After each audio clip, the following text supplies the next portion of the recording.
Welcome to the Daily Dispatch. Today we'll discuss the controversy surrounding the United Nations Climate Summit, COP28, and the decision to give the mantle of its hosting to the United Arab Emirates. And we'll also tell you all about China, the most populous country in the world, experiencing a historical population shrink for the first time in 60 years, and what this could mean. We're here to give you the news and to help you infer the world around you. I'm Tayyaba Nisar, and here is your Daily Dispatch.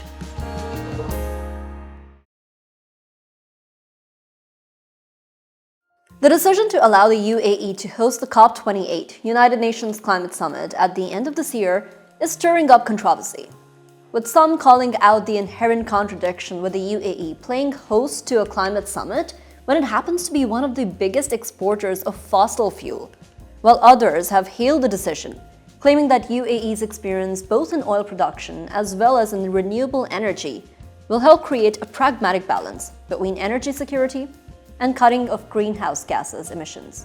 Now, according to the United Nations, oil, gas, and coal are the largest contributors to the climate change, accounting for 75% of the greenhouse gas emissions. And a significant reduction in the fossil fuel consumption is required to limit temperatures to 1.5 degrees Celsius, above the pre-industrial levels. At COP26 in Glasgow in 2021, all the countries called for a 45% cut in the carbon emissions by 2030.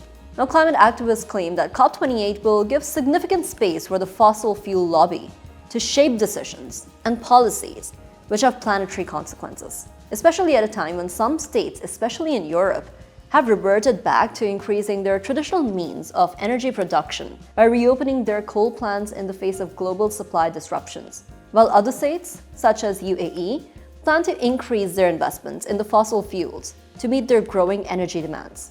The current controversy reflects the larger debate regarding climate change and mitigation and adaptation efforts, how to maintain a balance between cutting greenhouse gas emissions while meeting the global energy needs, which are estimated to rise by 50% in the next 30 years. Meanwhile, the developing countries continue to bear the brunt of climate change-induced disasters in the form of droughts, floods, and erratic weather patterns, despite contributing a small percentage to the GHG emissions. Now let's talk about the population issue in China.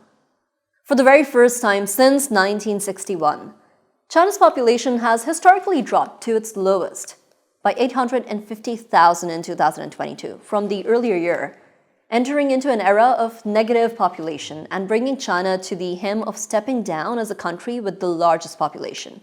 This follows more than 35 years of one-child policy that barred the couples from having more children, with attached punishments. However, to evade a looming demographic crisis caused due to an aging population, the government of China has been trying to encourage its citizens to have more children. In October 2022, President of China, Xi Jinping, made boosting the birth rate a national priority, with proactive policies being planned to counter this structural issue. Now, the one-child policy program was initially launched in the late 1970s and early 1980s under the Chinese ruler Deng Xiaoping to curb the massive population, and it ended in early 2016. On May 31, 2021, in a major shift, China allowed couples to have up to 3 children. And to curb the crisis, China announced financial incentives such as tax breaks and better healthcare facilities. In Shenzhen, for instance, couples are eligible for a cash allowance of 19,000 yuan, or 2,800 USD, if they had a third child or more. In other cities, such as Shandong Province's Jinan city, decided to hand out parental leaves and childcare subsidies along with the cash allowances. However, despite these incentives, the rising cost of living, education, healthcare, high youth unemployment rates, and welfare deterred people from getting married, let alone having children. This comes against the backdrop of China's slowest growth recorded since the 1970s, after stringent COVID-19 rules greatly impacted China's economy and the global supply chain industry, despite being abruptly lifted in late December of 2022. The Chinese government had set a target of 5.5% GDP growth rate. However, it only recorded a 3% growth, well below the 8.1% recorded in the year 2021. Even though China is aiming for the year 2023 to be a year of growth, the soaring debt toll, both due to the aging population and the COVID-related deaths, and employees calling in sick, are all posing a challenge that the Chinese government would have to face. COVID has only exacerbated the trend of population shrink in China and other East Asian countries as well, such as Japan, South Korea, and even North Korea, who are all facing a looming demographic crisis. However, analysts believe that China still maintains enough manpower and time to be able to counter this depleting demographic graph. So as India is set to receive the baton of the largest population from China, it will still be able to maintain its continued economic growth in the 21st century. Next, to break the deadlock with the International Monetary Fund and receive its next tranche of funds, Pakistan is reportedly planning to present a mini budget to meet the demands of stabilizing its currency and increasing its revenue base through a series of taxes. Now, the proposals include a further increase in levies on imports and power tariffs. Pakistan's efforts to revive the extended loan facility have impediments, with the IMF demanding structural reforms while Pakistan faces a dire economic situation, with dwindling foreign exchange reserves, rising inflation of more than 25%, a depreciating currency, and the challenges of post-flood recovery. Now, the measures proposed in the mini-budget might pave the way for the release of IMF's next tranche, but it is feared it will fuel a rise in the prices of the commodities, while an increase in interest rates will hurt the businesses. Pakistan has faced a perennial crisis of fiscal deficit due to a weak industrial and export base and a low tax to GDP ratio, driving the country after every few years to seek external loans to address the issue of fiscal deficit. It is feared if Pakistan is not able to address its structural economic issues, the issues of seeking foreign loans will persist. More from Pakistan.